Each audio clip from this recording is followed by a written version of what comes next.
We back in it. Hello, everyone. Vibes today were mixed. Um, there were one bit in the middle that I thought that went pretty well, but the fringes were fairly slow, and I'm not 100% on the quality of the words that we've produced. I think we're keeping moving. We didn't manage to resolve this whole Azelot situation. I think hmm, it's weird. I'm sorry.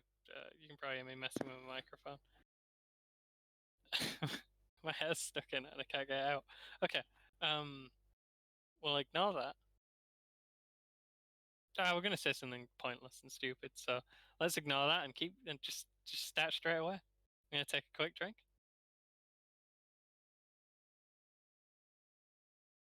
And we're back with Zach. Waiting for the lift, while above the Azelots just just going mental, just going hog wild. The nagging feeling struck him that I only assume, by the way, that this is where I left off. I couldn't remember, so I just guessed here. I was pretty sure I'd read this bit, so we might be going back a little bit. The nagging feeling struck him that it was in the midst of a looming disaster as the lift continued to crawl as slowly as it possibly could. While he waited, he pondered what April could have possibly done to get to safety. He decided to ask her, "How did you not die?" The lift did not seem to move in the time it took him to ask. Was it broken? I hid. They haven't found me. He'd imagined her rappelling out the window on a fire hose like Bruce Willis in Die Hard, or something equally dramatic. He wondered if he should inform her that she was not actually safe if she was still up there, but decided not to exacerbate the situation. She texted again a moment later.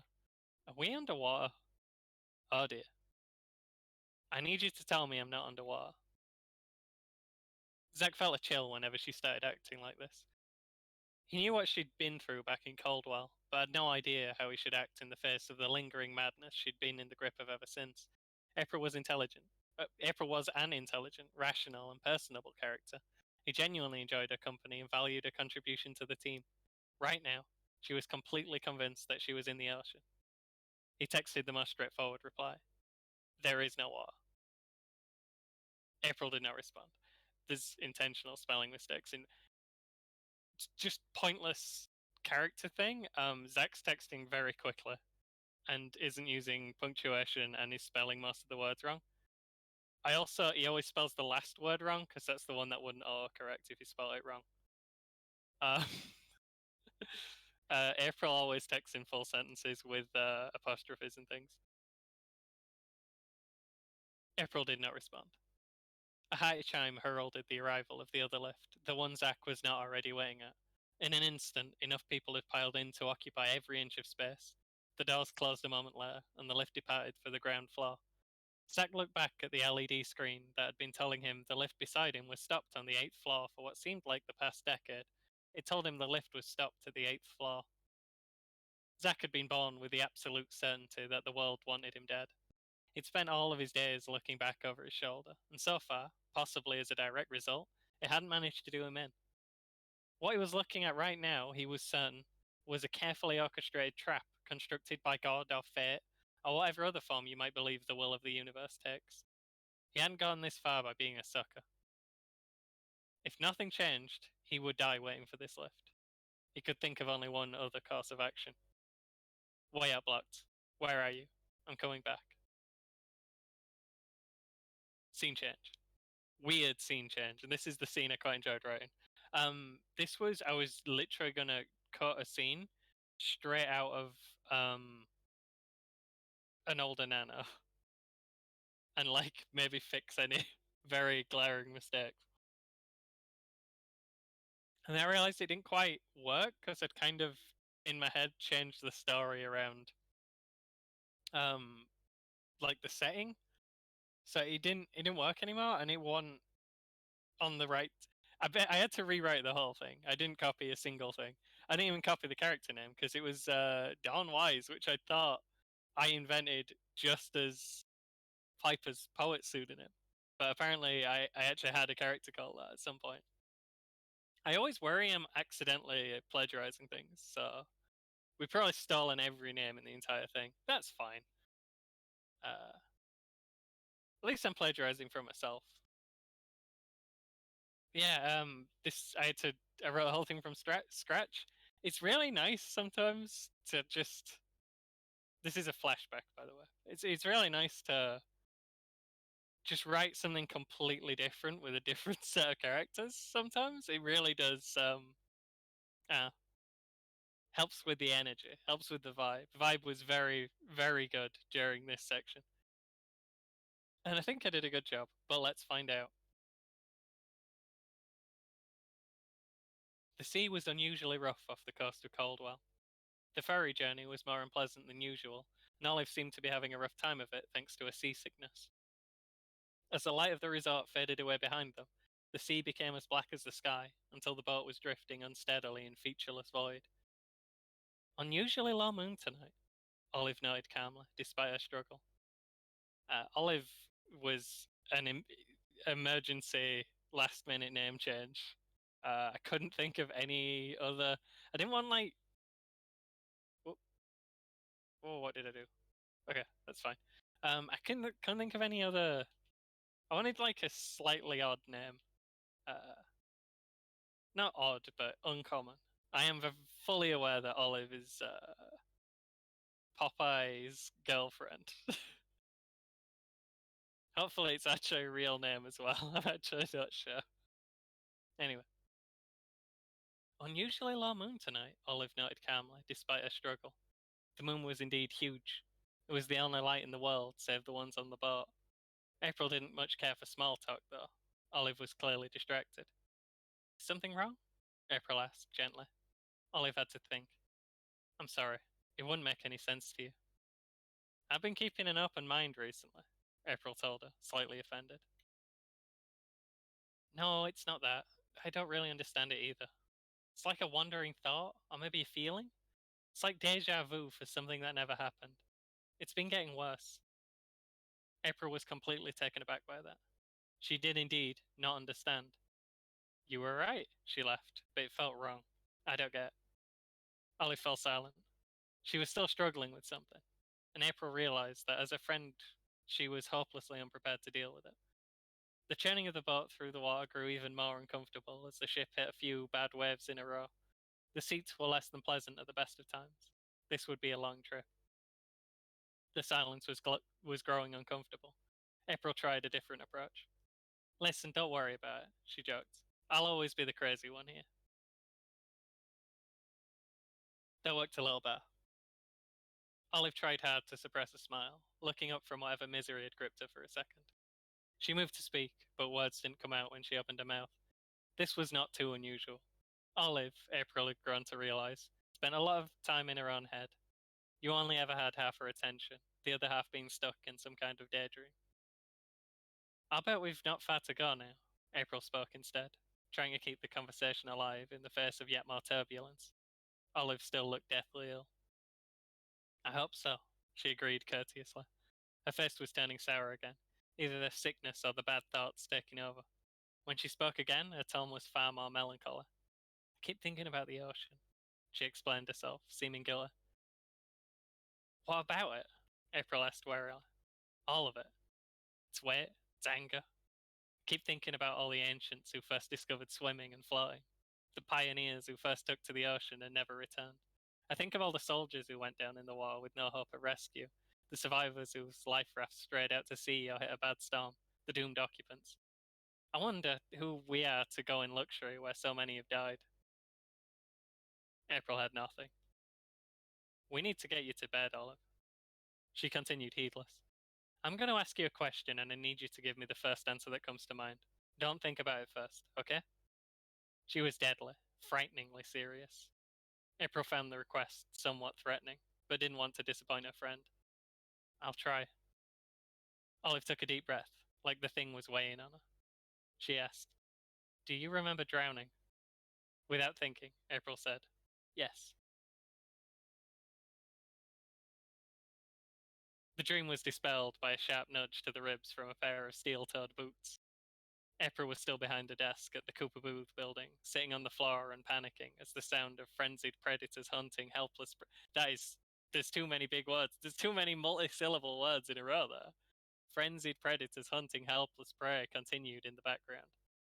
The desk was beginning to rot and was encrusted thickly with barnacles. Ahead of her, the looming skeleton of Ed Bonemarrow towered over her. I've been thinking about Ed. I think I think he needs to be taller. He's got to be like, because we're saying that like roofs can't accommodate him. At 8 feet, I mean, he'd struggle with doorways, but I think I think most roofs could have more than. You don't want the roof to be right over your head. Yeah, and I do like he'll just show up in really tiny spaces and just be like folded up. Um, yeah, I think he's gonna be bigger. We can go back and change that. It's gonna be like 10 feet tall. I thought you said you were tough, girl. April's head was already fuzzy, and she was still torn between two places at two different points in time. She felt like she was overheating, and was once again alone, stranded and in danger. She whispered sharply, still cognizant of the need to be quiet. She whispered sharply. Yeah, you said. Ed, please, not here, not now. The conversation had already attracted the attention of the man hiding nearby, who watched April suspiciously. She could feel his gaze on her skin, and was instantly reminded that she was irrecoverably crazy. I'm sorry. Maybe there's a better time you could pencil me in for? Are you busy? Ed was typically sarcastic, but there was scorn in his voice. You know what I mean. I can't think when you're around, April pleaded. You can listen, can't you? Starting to look like thinking's not your strong suit. You're gonna get me killed. You're gonna get both of us killed. Ed ignored her. You know, it always makes me think. She reckons she's underwater, right? How's she breathing? As soon as he said it, April began to hyperventilate. Around every third breath came in as water. She had to fight a rebelling mind not to choke. Ed! That one came out far too loud. The big cats were still around. She was going to get herself killed. We need to change that bit as well. We've just said that also. Your diseased brain got you here. You've walked yourself clean into the mouth of hell, and you're not going to be able to get out of this on your own. If you were strong, you could fight your way out, but look at you. If you were smart, you'd be able to think of something. But you weren't smart to begin with, and you've only gotten crazier. The only out you have is me. The world was wobbling like ocean waves. The voice was all there was in the world, except for the horror. April nodded desperately. She was crying. You've got to say it, Ed persisted. She rebelled instinctively. Who the fuck are you? You're a delusion, Ed. You're a delusion with delusions of grandeur. There was too much emotion in her whisper, so she growled. There was too much emotion in her to whisper, so she growled. I didn't tell you anything you didn't already know. He reached out a hand, gently caressing a passing seahorse. I think it's pretty clear that you're the delusional one in our little partnership. They'd surely have alerted one of the things by now. It could only be a matter of time before she was chased down and picked off. The hammer was unlikely to do much for her in the face of what she was up against. She wondered if she'd see her attacker, or if a mounting insanity would cloud her view as it closed in. She wondered how much exactly it was going to hurt. You'll die here, kid. Ed again told her nothing she didn't already know. You can't stop that, she asserted. I've got a few tricks left. What did he know that she didn't? What'd she seen that she hadn't correctly internalized? Was this some kind of horrid bluff? To what end? As far as April knew, Ed had as much stake in keeping the two of them alive as she did. The questions mounted. It hurt to think. Okay, she decided. Okay, what? Ed revelled in his victory. She begrudgingly opened her mouth to speak at the exact moment the situation changed. An alarm bell went off in her brain, and Ed reluctantly vanished in a puff of imaginary smoke. There were footsteps very nearby, possibly human, but too close to chance it. April leapt for them, preempting the perceived attack, hammer in hand, and nothing but blind fury in her mind. Rob stared dumbly as she very, very nearly smashed his brains out with a claw hammer. He made not a single attempt to extricate himself from the situation, and April only stopped to swing at the last possible moment before metal impacted skull. All right, Lupo, Rob nodded. His tone was muted, but friendly. That scene I was fairly sure was garbage, and it seems to have gone better than I thought. I'm worried that we're. I think the first scene with Ed needs to be shorter, but this is why we. This isn't even just a nano problem. This is a first draft problem. This is fine. This is why we do this. We need to. This is why we write a first draft, so we know what we need to fix. But yeah, I think that went. I think that's good. Getting the spooky side of Ed. Once she's kind of accepted him being around a bit more, he's bad, and you shouldn't let Ed hang out with you. He's not good. He's a bad skeleton. But then we can do the funnier side of Ed. Uh, oh yeah, and I needed to get Rob out, and I figured I ain't had a scene with just April and Rob yet. There's been some. There's been lots of April and Zach. There's been a bit of Rob and Zach. No Rob and April. Lupo grabbed Rob by the neck and manhandled him to the ground before he could get another word out. She seemed mad, and her rage did not abate until the two of them were fully behind the small desk she'd obviously picked as her hiding spot. Rob let the whole thing happen in a state of total confusion, wondering dully if she'd been about to murder him just a minute ago. And that's where we're at. So yeah, good day. Definitely a good day. That's like a 9 out of 10 day there. Went well. I liked it. I like changing it up. There might be more flashbacks just because I want to. I mean, not during this bit. That's enough flashbacks for this bit. But I'm thinking I'm going to put more flashbacks from April to stuff that happened in the first story that I never wrote. Um, just it changes it up, and it also gives you more insight into why she is how she is. I think it works with the story as well as just being fun for me to write. And yeah, that's gonna be today. I kind of realized recently, like, I mean, this is not an epiphany. I'm just very stupid. This isn't any kind of wisdom, but like, everyone in the world is having like a really horrible time right now. So I don't know. I can't. I don't know. It's. I don't know what I'm trying to say. Like, I found these were putting a lot of pressure on me, and it was at the time when I typically start to get depressed, and also there's all the extraneous things happening at the same time. But like, everyone is suffering right now, so there's no point like trying to pretend that I'm not also affected. Like, it's ridiculous. And just realizing that made me feel a lot more comfortable in doing this, and a lot more. I don't know. The sun came out that day. Sad. I don't know what I'm trying to say. But thanks for being here while I tried to say it. This is me signing out. Goodbye.